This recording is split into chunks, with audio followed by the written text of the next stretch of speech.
ఎవరు రాయపాటి అరుణ ఫస్ట్ నుంచి కూడా అగ్రెసివ్గా ఫైట్ చేయడం, పార్టీ పరంగా పార్టీ వాయిస్ వినిపిస్తున్నారు. మీ ఆర్థికమైనటువంటి పరిస్థితి ఏంటి? ఫస్ట్ నుంచి పార్టీకి సంబంధించి కష్టపడుతున్నారు, కృషి చేస్తున్నారు. ఫైనాన్షియల్ గా ఏంటి పరిస్థితి? అత్యంత సాధారణ. అసలు ఎక్కడ, ఏ ఊరు, ఏంటి మీ ఫ్యామిలీ నేపథ్యం ఏంటి మేడం? నాది ఒంగోలు పక్కన త్రాగుంట అని ఒక విలేజ్. మా అమ్మగారు ఊరు అది. నేను బై బర్త్ బీసీ వడ్డెర సామాజిక వర్గానికి చెందినటువంటి అమ్మాయిని. తర్వాత inter caste marriage, love marriage చేసుకున్నాను. మాదిగ సామాజిక వర్గానికి చెందినటువంటి అబ్బాయిని చేసుకున్నాను ఎస్సీగా. పక్కనే ఉన్నటువంటి విలేజ్ ముక్తినూతలపాడు విలేజ్, ఒంగోలు కిందకే వస్తాయి.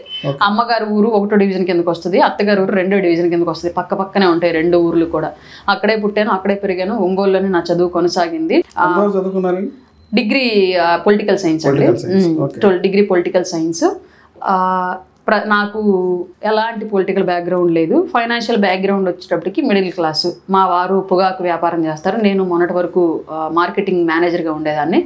ఒక 1.5 year నుంచి వదిలేశాను. ఓన్లీ రాజకీయాల కోసం జాబ్ వదిలేసి ఇప్పుడు కంప్లీట్గా రాజకీయాలకే అంకితమై ఉన్నాను. నాకు 3 పిల్లలు, వాళ్ళు చదువుకుంటున్నారు. ఇది నా ఫ్యామిలీ బ్యాక్గ్రౌండ్. దీంట్లో పెద్దగా గ్రాఫ్లు వేసి చెప్పడానికి ఏమీ లేదు. నేనేదో అగ్రెసివ్గా ఉన్నాను కదా అని చెప్పేసి నాకేదో పెద్ద వెనకాల బ్యాక్గ్రౌండ్లు ఏమీ లేవు.